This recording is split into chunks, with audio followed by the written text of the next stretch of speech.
Good morning, ladies and gentlemen, and welcome to another Tuesday morning Toolbox Talk brought to you by FEM and IOPSA. We'd like to welcome all of the FEM members, IOPSA members, as well as our SAOSH members for joining us every Tuesday morning. If you have any questions, we do have Sean in the background. Please drop them into the questions tab. If it is on the system, he will just give you an answer via the online portal on the questions tab there. If it is about the content, we are going to compile those questions and then answer them via email. If you'd like us to get back to you sooner, perhaps just leave your cell phone number there, and then we can give you a call after the presentation to assist you with any content-related queries. At the end of this webinar, you will see the contact details for myself, Chris, the WhatsApp number. We know that you guys have been using it quite often, and that's also another way that you can get in touch with us after these Toolbox Talks in the morning.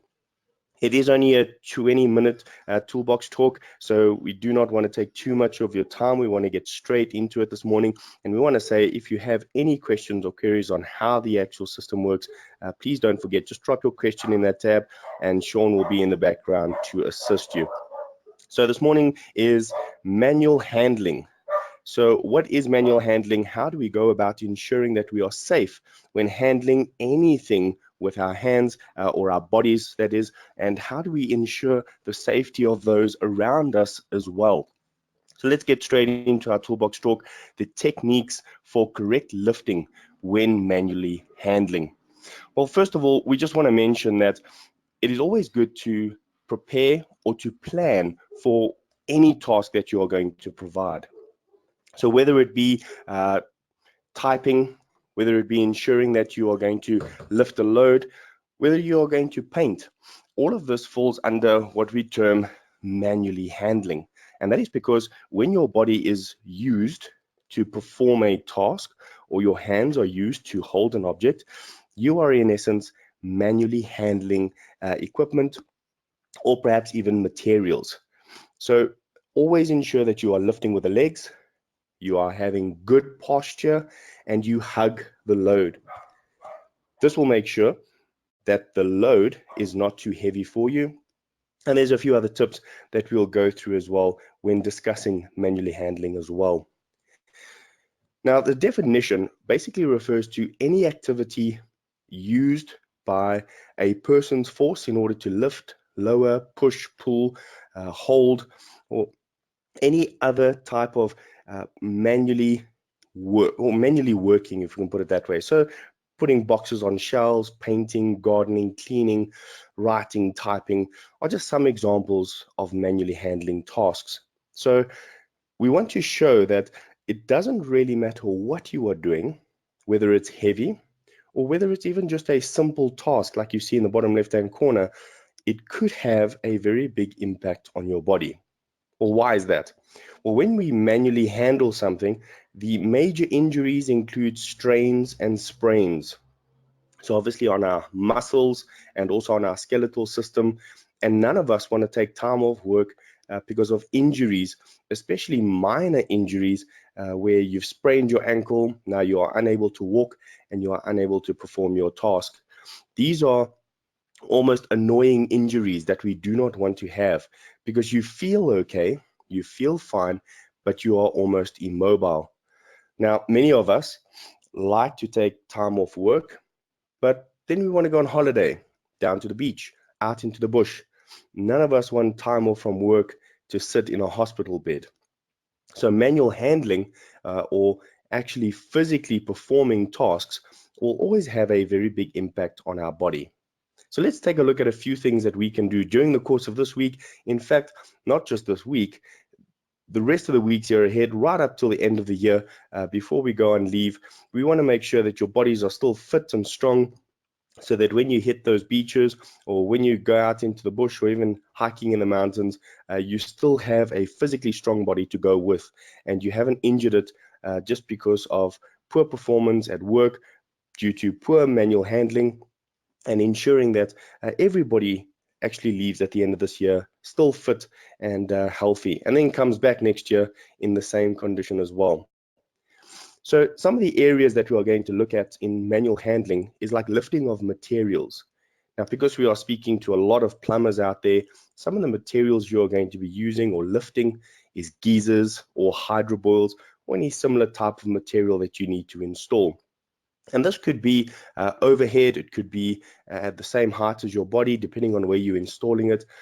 But when we talk about manually lifting of geysers, you might have a lifting machine once you are on site to put the geyser on the roof. However, how do you get it from the bucky or from your truck to the site where it is going to be lifted? You see, because it's such a short distance, or because it's just offloading it from the back of the bucky, back of the truck, down onto the ground for it to be lifted, we don't really place a very high priority or a high role on this type of task. We tend to say, well, it's very minimal, it's only going to take me a few minutes, so it's not that important. Why should I plan to actually take a geyser from the back of my bucky off and put it on the ground literally 2 meters away from our van? Should I really plan to do that? Well, we'll take a look at some of the dangers of lifting an object even 1 or 2 meters, and how serious this impact, especially repetition, as soon as you do it more and more and more, how this can impact your body later. And then you can make the decision whether it would be important to actually plan. Now, we're not saying take a week or take a few days to plan it, but just a few minutes or even a few seconds to see how it can be done safely will really prevent further injury on your body. When it comes to lifting equipment, perhaps the equipment that you are using, like high pressure machines in order to do clean outs, or even the ladders that you are using, this type of equipment also needs to be carried correctly. And that is because it might not be very heavy, but the way we carry it might be awkward. And if it is awkward for our body, we can put strain on it, even just with a little bit of weight. Then the lifting of our tools, hand tools, portable electrical tools. We might think, well, lifting up a screwdriver, there's not much to it, Chris. And yes, you would be right. Lifting up a screwdriver, there isn't much to it. But if you take a look at the bottom left-hand corner, you'll see a girl there trying to lift up a bucket. Now, it might not even be full, so it could weigh the same as the weight of a hand tool. But bending over or bending our backs over and using our back strength to lift that object, especially after a few times, will eventually give this person lower back problems. Lifting it with her knees and bending down lower to the ground, bringing the core of the body lower to the ground, and then picking up something even as simple as a screwdriver later on will reduce the likelihood of back injuries. So remember, even simple tasks could have a big impact on your body. Now that you've seen this, yes, lifting a screwdriver, a hammer, or any other portable electrical tool might seem like a mundane task. You might not even think about it as actually lifting or manually handling. But when you look at the repetition of this, doing it every single day, bending your back over and using your back, eventually you will see that later on in life, you're going to suffer with back problems. Now, if you speak to older ones, they will tell you to look after your back, tell you to drink more water, stay away from certain sugars. But as youngsters, we don't generally listen. And when I say youngsters, I'm talking about any of you that are 50 years and younger, 50 years and older. Generally, these are the ones that are giving us these great advice about how to lift, how to look after our bodies. But we generally don't listen until this actually happens later in life. So when you're in your 20s and 30s and 40s, well, we still feel that we can do everything with our physical strength. And as we get on later in life, after our 50s, 60s, and 70s, we start realizing that what we did in those early years now has an effect on our body later in life. Even something as simple as a task of lifting a bucket, lifting hand tools, ladders, or even the materials that we are going to install. So anytime you are using your hands to perform a task, you are in essence manually handling something. Why not take a step back and think there is a possibility for injury to my body? Ergonomically, or the method of working comfortably, must come together when we are discussing manually handling. So, is it comfortable? Is my body going to be working in an awkward position? Is the load light but too big for me to carry on my own? It's not just the weight sometimes of the actual object. It could also be the size of the object.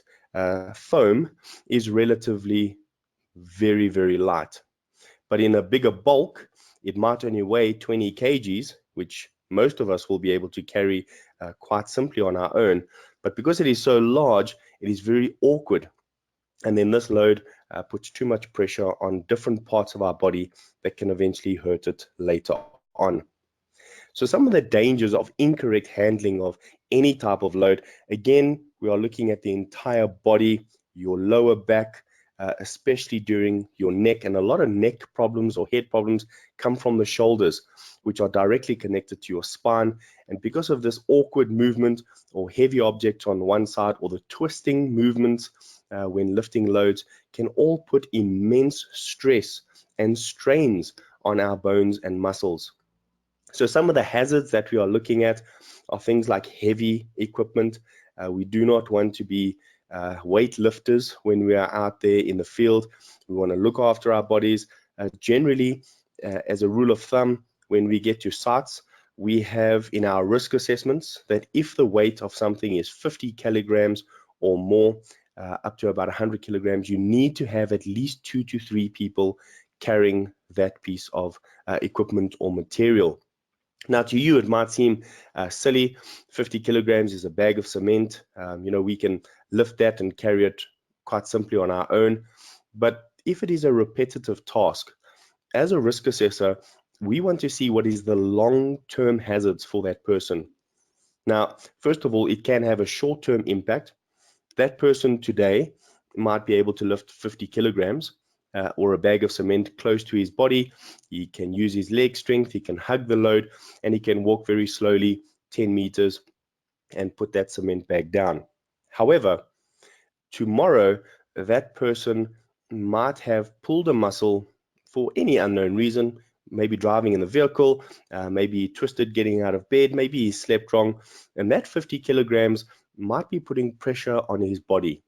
And it only takes one mistake for that person to drop that load and perhaps crush his ankles or his feet, perhaps drop that onto someone else and have that on his conscience, or drop it onto a piece of equipment and damage that equipment. Is it worth it to have that person repetitively try to lift that load instead of getting help and not having that possible hazard? Well, that is what we look at as risk assessors. We look at the short-term risk, long-term risk, and obviously how this will impact production, the person himself on the safety side, the health side, and the overall completion of a project. So remember, these hazards, it's taken time to think about it, even though it might seem like a simple task of offloading a couple of bags of cement. We always look at it from a risk perspective. Then sometimes we lift things that are sharp or have sharp edges. Sometimes they will have nip points. There might be obstacles while we are carrying a load. So perhaps you have to go up or downstairs when lifting something. Or perhaps even lifting, pushing, pulling, carrying, sliding, or stacking some sort of article. Now, the injuries related to any of these hazards are muscle damage or strains, slip discs in your spine, fractures of your bones, cuts to the body, sprains of the actual ligaments, and then also slipping or tripping hazards as we are walking or carrying that load. So we can see that even sometimes a mundane task or a very simple task will still include the same hazards and the same injuries. Maybe not to the degree of carrying 2 bags of cement 20 meters away, but even something as simple as carrying a very light object in the wrong way can have consequences later down the line. So what is the benefits then to safe handling? Let us take the few tips that we'll give you after the slide. There's going to be 8 tips to safely handle or safely lift the objects and materials that you are working with. And let's look at the benefits for you, because you are the person that's actually going to use your hands and do the job. Safety officers like myself, will be in offices, we'll be walking around site. We're not physically lifting the objects that you are. And that is because our job is to ensure that it's being done safely. But we don't have the experience that you do. You're the ones actually physically doing it. So the hazards will affect you as well as the benefits that we are going to mention. So some of the things that you can look forward to is no lower back problems if you are using safe handling techniques. You will have no strained muscles, no headaches from pulled muscles, no fractures or skeletal issues later in life, no time off because of injuries that have occurred. You will have good production and you will have a safe working environment. Now, all of us want these benefits, but it starts small. Don't think of that very heavy object that you lifted once and it was fine and you got away with it. Think of the sometimes less ordinary or less in your face things that are actually being done every single day by you or your team that you might not think has a very big impact. But after listening to this toolbox talk, you might think, well, that little object or that piece of material or that tool actually is not being lifted correctly because we are perhaps overbending or stretching or using our body in an awkward position to do it. So if you have questions on safe handling of any object, tool, piece of material, or piece of equipment that you are using, why not take a photo of it? Send it to us on our WhatsApp line and say to us, how would we manually handle this correctly? Give us the weight, perhaps put something next to it that we can actually see the size of it, perhaps put a person next to it and take a photo, and let us see if we can't assist you with a good safe working procedure or a safe lifting technique. It might go a long way in saving you down the line. Now, we don't have a lot of statistics in South Africa, and it is sad because we'd love to give you accurate statistics for what we are facing right here. But out in the UK, 1 in 3 accidents at work are caused by manual handling.